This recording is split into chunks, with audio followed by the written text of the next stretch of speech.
to Israel, for me, was confusing initially because they don't call themselves Jewish there. You know, they're Sabras, and they're born in Israel, and so a person born in Israel is called a Sabra, and that's how they identify with their quote quote Jewish roots.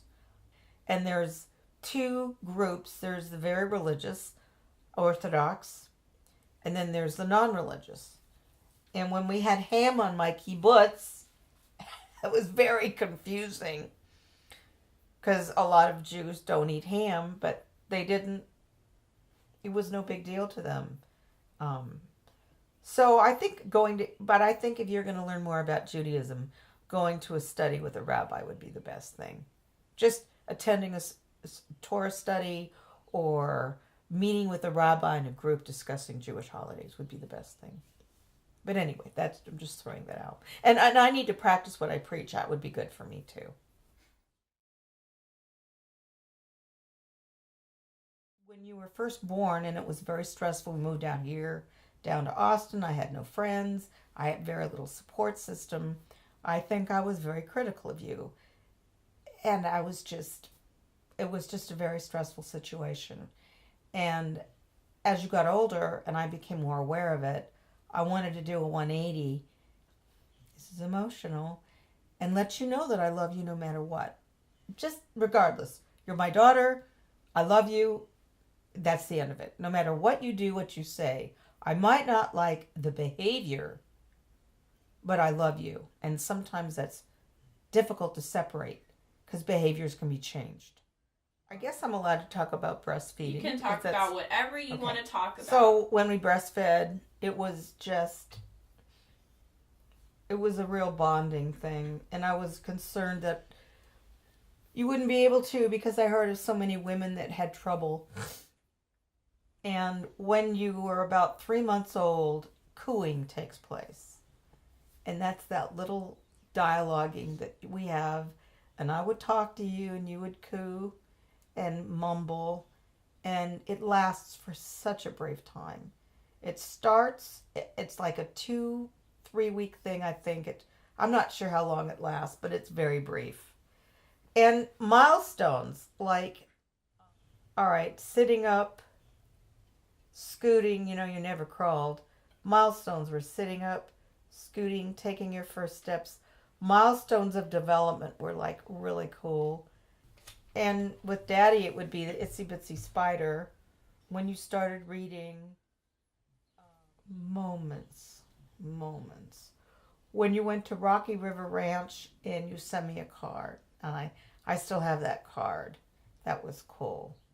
I think the biggest thing was sending you to a Mother's Morning Out in a synagogue through Temple Beth Israel, and you being exposed to the various holidays and Jewish traditions there.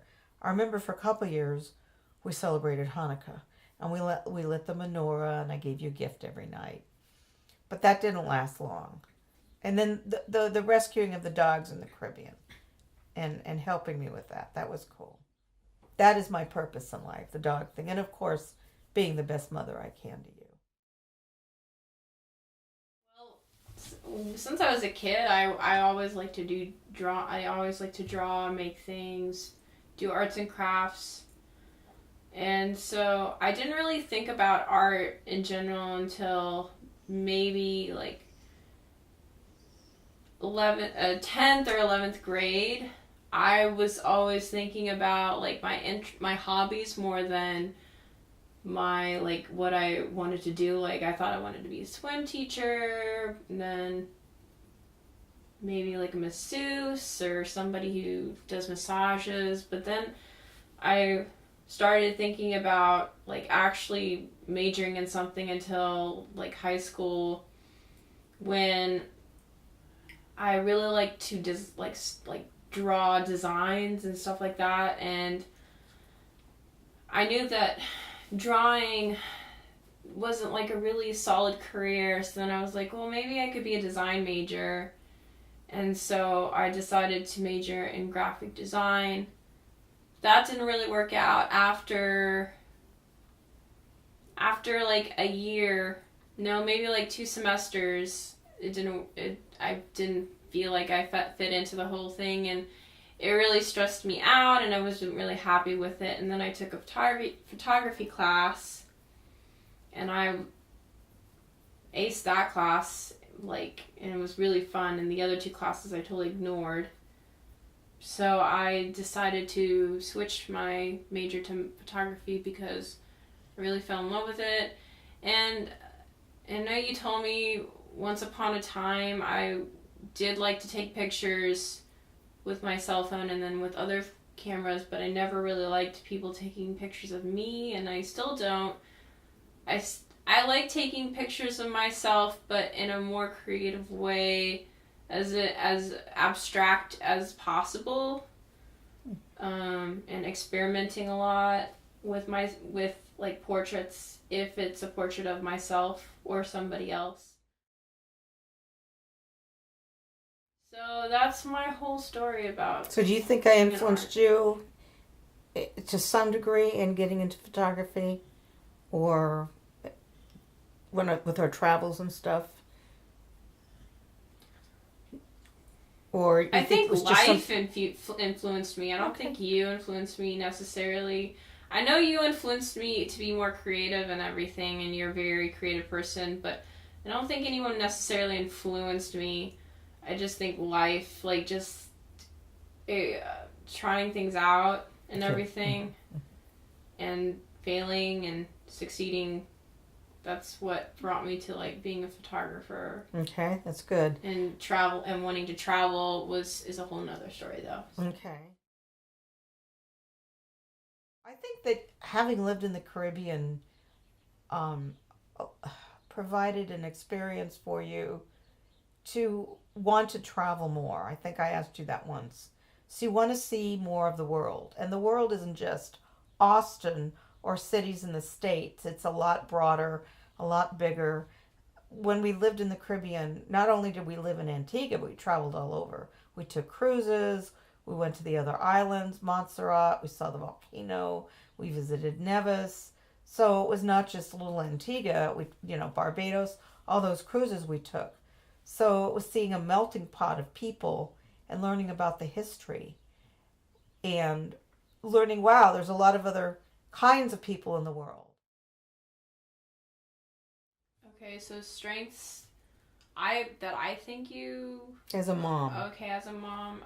what have I helped you or given to You've you? helped me with communication skills, with getting people to actually talk to me or talk to other people, or helping me in those situations where I need, somebody's assistance, or I need somebody to do something for me.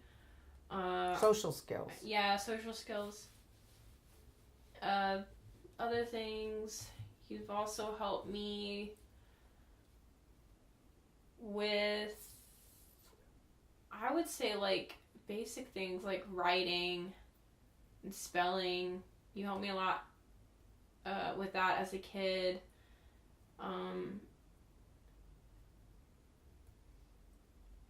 Just helping me in life, honestly. Just That's helping nice. me and listening to me when I have issues. And helping me improve myself. What things would you like me to focus on if I'm what do you call it? Like, not a big sister, but a grandma sister, where I have a little kid that I, help out as a surrogate grandma kind of thing. Like, what advice can you give me if I'm working with kids? How to be a better mentor or something? They're obviously not my children, but if I'm going to mentor or guide them, what advice can you give me? And be gentle. I would say that don't be so sensitive about everything. Don't take everything personally, because they're kids and they're still learning, what to say and what not to say.